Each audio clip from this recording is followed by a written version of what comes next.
Dear students, लोक प्रशासन की कक्षा में आपका स्वागत है। हम लोग लोकतांत्रिक प्रशासन के अध्याय के बारे में पढ़ रहे थे। इस अध्याय में हम लोगों ने लोकतंत्र क्या है, लोकतांत्रिक प्रशासन क्या है और लोकतांत्रिक प्रशासन के लक्षणों के बारे में पढ़ रहे थे। हम लोगों ने लोकतांत्रिक प्रशासन के 8 लक्षणों के बारे में पढ़ लिया था और इसके पश्चात जो शेष लक्षण हैं उसके बारे में हम देखते हैं। लोकतांत्रिक प्रशासन के लक्षणों को आगे बढ़ाते हुए अगला जो लक्षण है वो है सत्ता का विकेंद्रीकरण एवं प्रत्यायोजन, decentralisation and delegation of authority. इसमें हम ये बता सकते हैं कि लोकतंत्र शक्ति के केंद्रीकरण का विरोध करता है और विकेंद्रीकरण को प्रोत्साहन देता है। सभी लोकतांत्रिक शासन प्रणालियों में जनता के हित में शक्ति का ज़्यादा से ज़्यादा स्तरों पर विकेंद्रीकरण किया जाता है। ठीक इसी प्रकार प्रशासनिक व्यवस्था जो है उसमें भी प्रशासनिक शक्तियों का अधिकतम अधिकारियों के मध्य विकेंद्रीकरण और प्रत्यायोजन किया जाता है। प्रत्यायोजन आप फर्स्ट ईयर कक्षा में पढ़ भी चुके होंगे कि उच्चाधिकारी के द्वारा अपने जो निम्न अधिकारी है उसको क्या है सत्ता व उत्तरदायित्व जो सौंपना है उसको क्या कहते हैं, हम प्रत्यायोजन कहते हैं, डेलीगेशन कहते हैं। शक्तियों के विकेंद्रीकरण की इस व्यवस्था में प्रशासन में तानाशाही की जो प्रवृत्ति है उस पर क्या अंकुश लगता है और नागरिकों को अपने कार्यों के निष्पादन में क्या है सुविधा हो जाती है। तो इस प्रकार से लोकतांत्रिक प्रशासन जो है उसमें सत्ता का विकेंद्रीकरण और प्रत्यायोजन होता है। अगला जो लक्षण है वो है राजनीतिक नेतृत्व की सर्वोच्चता, सुपरमेसी ऑफ पॉलिटिकल लीडरशिप। इसमें हम बता सकते हैं कि लोकतांत्रिक देशों का प्रशासन उस देश के राजनीतिक नेतृत्व के द्वारा निर्देशित किया जाता है। जहां एक और प्रशासन के अधिकारियों की यह जिम्मेदारी या कर्तव्य होता है कि वे राजनेताओं को वस्तुनिष्ठ और निष्पक्ष परामर्श प्रदान करेंगे, और दूसरी ओर वे राजनेताओं का यह कर्तव्य होता है कि वे प्रशासन व राजनीति के सर्वोच्च नियंता होने के कारण प्रशासन का इस प्रकार से निर्देश करे कि उनकी क्षमता, दक्षता, दूरदृष्टि, आत्मविश्वास और मनोबल जो है वो निरंतर बना रहे। लोकतांत्रिक प्रशासन में प्रशासन तंत्र इस बात को स्वीकार करके चलता है कि उन्हें राजनीतिज्ञों के निर्णयों का अधीनस्थ रहते हुए पालन और आदर करना है। वास्तव में प्रशासकों का कार्य राजनेताओं को निष्पक्ष परामर्श देने का होता है और इस परामर्श के बाद जो भी निर्णय लिया जाता है उस निर्णय का चाहे वह उनकी सलाह के विपरीत ही क्यों ना हो उन्हें निष्ठा से पालन करना होता है। तो इस प्रकार से क्या है प्रशासक जो है वो अपने राजनीतिक जो आका है या जो नियंत्रक हैं उनको क्या है वो परामर्श देते हैं, निष्पक्ष परामर्श देते हैं, और उनके जो परामर्श दिया गया है यदि उस परामर्श से विपरीत भी यदि कोई उनका निर्णय हो तो उनका काम क्या है उसको क्या है स्वीकार करना है, उसको निष्ठा से पालन करना है। तो राजनीतिक नेतृत्व जो है वो लोकतांत्रिक प्रशासन में क्या है सर्वोच्च होता है, क्योंकि जो नेता होते हैं, जनप्रतिनिधि जो होते हैं वो जनता के द्वारा चुनकर आते हैं और लोकतंत्र में जनता क्या है सर्वोपरि है। इसके पश्चात जो अगला लक्षण है वो है प्रशासन की राजनीति से तटस्थता, न्यूट्रलिटी फ्रॉम पॉलिटिक्स। इसमें हम कह सकते हैं कि सभी लोकतांत्रिक देशों में प्रशासन का जो संचालन है उसको करने वाले अधिकारी और जो कर्मचारी जो हैं वो राजनीति से क्या है दूर रहते हैं, अर्थात तटस्थ रहते हैं।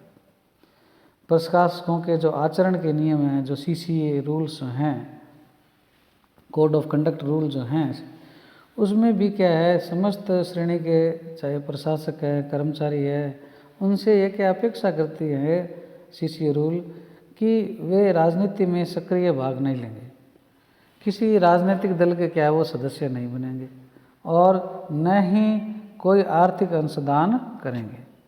आचरण के जो ये सिद्धांत हैं, यदि कोई भी अफसर या प्रशासक या कोई भी कार्मिक उल्लंघन करता है तो उसके विरुद्ध क्या है, अनुशासन की जो कार्रवाई है, अनुशासनात्मक कार्रवाई जो है वो क्या है, अमल में ली जाती है।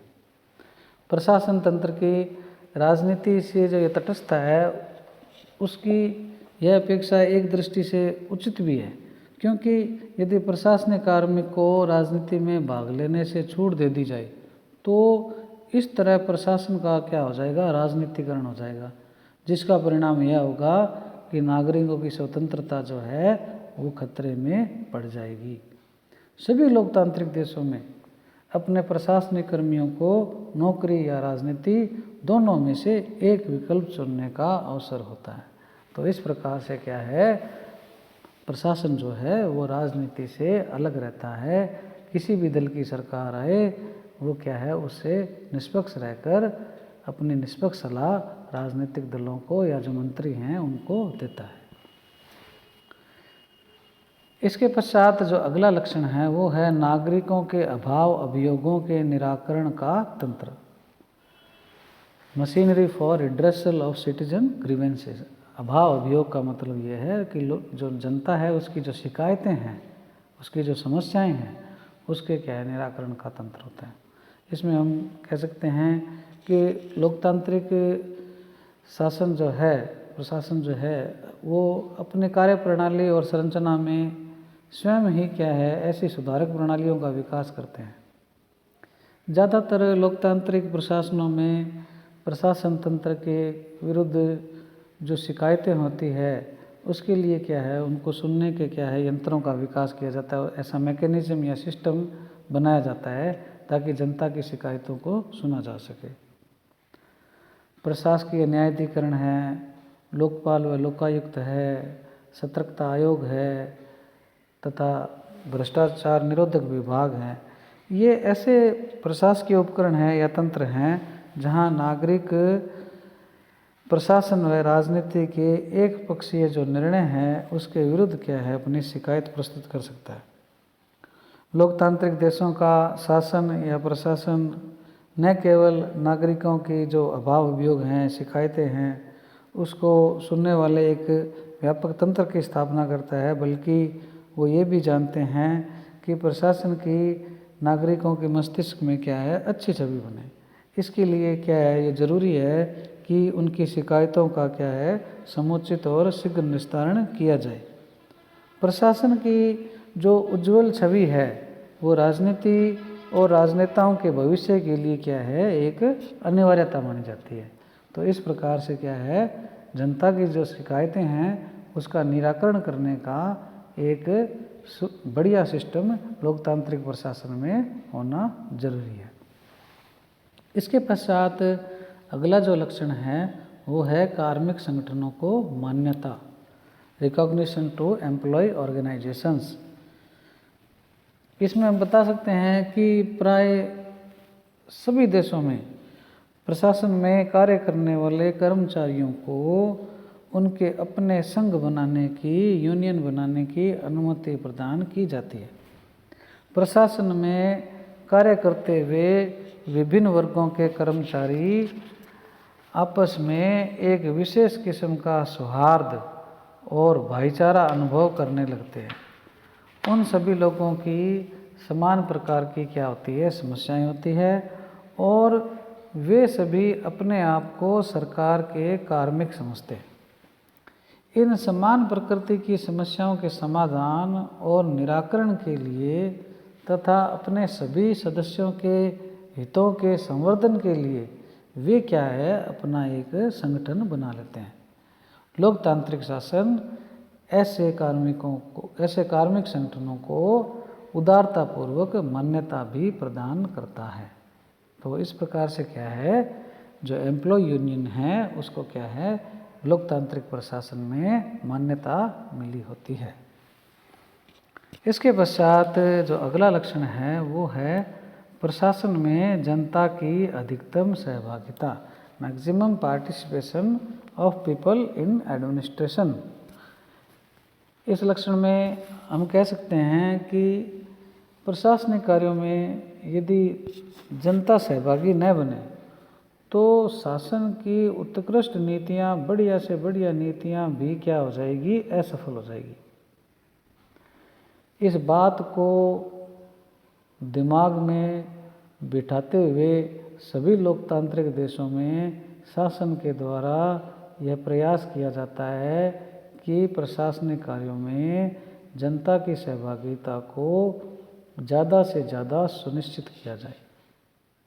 भारत जैसे लोकतांत्रिक देश में पंचायती राज की विभिन्न संस्थाएं हैं जो उनके माध्यम से, और जिला स्तर पर जो जनप्रतिनिधि है उनके द्वारा, उनके माध्यम से विभिन्न विकास योजनाएं जो हैं बनी हुई, उनके क्रियान्वयन के लिए निर्मित समितियां जो है उसके माध्यम से क्या है, जनता की प्रशासनिक कार्यों में क्या है, सहभागिता को ज़्यादा से ज़्यादा प्राप्त करने का प्रयास किया जाता है।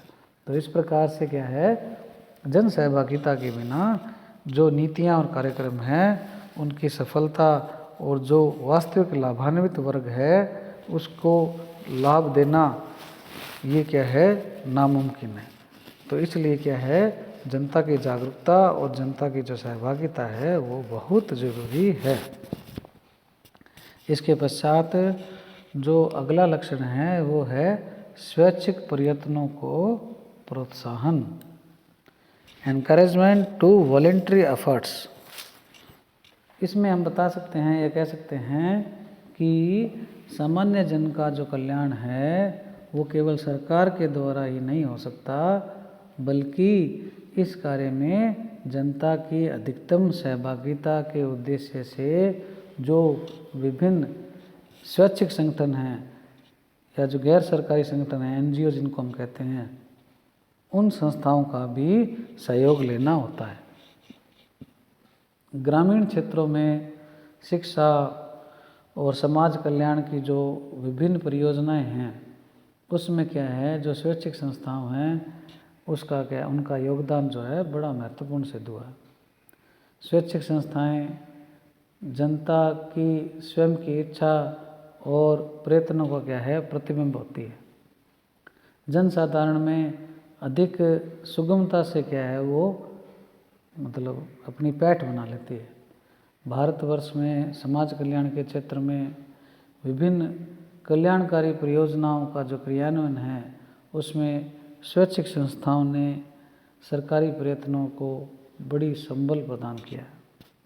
तो इस प्रकार से क्या है, जो स्वैच्छिक प्रयत्न हैं या स्वैच्छिक संस्थाएं हैं उनको भी क्या है, लोकतांत्रिक प्रशासन में प्रोत्साहन दिया जाता है।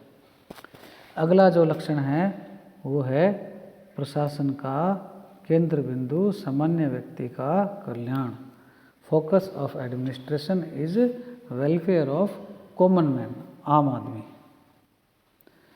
इसमें हम कह सकते हैं कि लोकतंत्र जो है उसमें लोक के कल्याण को यानी जनता के कल्याण को अधिकतम सीमा तक सुनिश्चित करता है। अतः लोकतांत्रिक शासन की जो भी नीतियां देश के विकास के लिए बनाई जाती है उसका केंद्र बिंदु सामान्य व्यक्ति का कल्याण करना होता है। भारत जैसे देश में हमारे संविधान की यह घोषित नीति है कि वह इस देश के प्रत्येक व्यक्ति को सामाजिक आर्थिक न्याय तथा अवसर की समानता उपलब्ध कराएगा। संविधान की इसी घोषणा के अनुरूप शासन और प्रशासन का यह कर्तव्य हो जाता है कि वे जो भी नीतियां और कार्यक्रम देश के विकास के लिए बनाएंगे उसमें आम आदमी अर्थात कॉमन मैन का कल्याण अंतर्निहित होगा। यह तथ्य आलोचना का बिंदु हो सकता है कि लोकतांत्रिक सरकारें अपनी नीतियों के निष्पादन में कितनी सफल होती है, किंतु यह निर्विवाद है कि सभी लोकतांत्रिक सरकारें अपने कार्यक्रमों में आम आदमी के कल्याण को सर्वोच्च प्राथमिकता देती है। तो जो भी नीतियाँ या कार्यक्रम जो बनाए जाते हैं उसमें आम आदमी का भला हो, इसको ध्यान में रखना जरूरी होता है। अगला जो लक्षण है लोकतांत्रिक प्रशासन का वो है पारदर्शी प्रशासन, ट्रांसपेरेंट एडमिनिस्ट्रेशन। इसमें हम बता सकते हैं, कह सकते हैं कि लोकतांत्रिक प्रशासन का यह अनिवार्य लक्षण है कि उसका संपूर्ण प्रशासनिक कामकाज जनता के लिए पारदर्शी होता है। प्रशासन को अपना कामकाज विधि की मर्यादाओं में इस तरह से संचालित करना होता है जिससे प्रत्येक कार्य का औचित्य जन साधारण के समक्ष सिद्ध किया जा सके। लोकतांत्रिक देशों में चूंकि सरकार अपने कार्य के लिए जनता के प्रति जिम्मेदार होती है, अतः जनता का यह अधिकार है कि वह प्रशासन के निर्णयों के बारे में ज़्यादा से ज़्यादा जानकारी, यदि वह देश की सुरक्षा से संबंधित न हो, प्राप्त कर सके। प्रशासन का प्रत्येक निर्णय संसदीय उत्तरदायित्व के सिद्धांत के अधीन होने से जनता के लिए जानकारी करने हेतु जरूरी समझा जाता है। जनप्रतिनिधि जब कभी संसद और विधानमंडल में प्रशासन संबंधी कोई जानकारी मांगते हैं तो ऐसी जानकारी उपलब्ध कराना सरकार के लिए जरूरी होता है। सरकार का प्रत्येक महत्वपूर्ण निर्णय राजपत्र में प्रकाशित होने के साथ ही जनता के लिए खुला हो जाता है और उसकी जानकारी दैनिक समाचार पत्रों में प्रकाशित होती है। संसद और विधानमंडल की गतिविधियां भी समाचार पत्रों में संपादकों, पत्रकारों और जनसाधारण के लिए खुली होती है। सूचना के अधिकार ने इस स्थिति को और भी अधिक स्पष्टता प्रदान की है। तो इस प्रकार से जो लोकतांत्रिक प्रशासन है वो क्या है, पारदर्शी प्रशासन होता है। अंतिम जो लक्षण है वो है प्रचार माध्यमों से सौहार्दपूर्ण संबंध, कॉर्डियल रिलेशंस विद मीडिया। इसमें हम कह सकते हैं कि लोकतांत्रिक प्रशासन के जो पदाधिकारी हैं वो इस बात का विशेष ध्यान रखते हैं कि विभिन्न प्रचार प्रसार के जो माध्यम हैं उनसे क्या है, सौहार्दजनक संबंध रहे। लोकतांत्रिक प्रशासन चूँकि सभी के लिए खुला होता है, इसलिए प्रशासनिक और राजनीतिक पदाधिकारी जब भी कोई महत्वपूर्ण नीतिगत निर्णय करते हैं तो वे तत्काल समाचार पत्रों के संवाददाताओं को आमंत्रित करते हैं और उन्हें निर्णय के विभिन्न पक्षों से क्या है, अवगत करवाते हैं। वास्तव में लोकतंत्र में समाचार पत्र ही ऐसे सशक्त माध्यम हैं जिनके द्वारा शासन व प्रशासन के पदाधिकारियों को उनकी नीतियों के प्रति जनता की प्रतिक्रियाओं का पता चलता है। कोई भी पदाधिकारी प्रेस से अपना संबंध बिगाड़कर अपनी स्थिति को संकटपूर्ण नहीं बनाता है, बल्कि उनका प्रयत्न होता है कि प्रेस के माध्यम से लोक कल्याण की अधिकतम सूचनाएं जनता तक पहुंचाई जाए।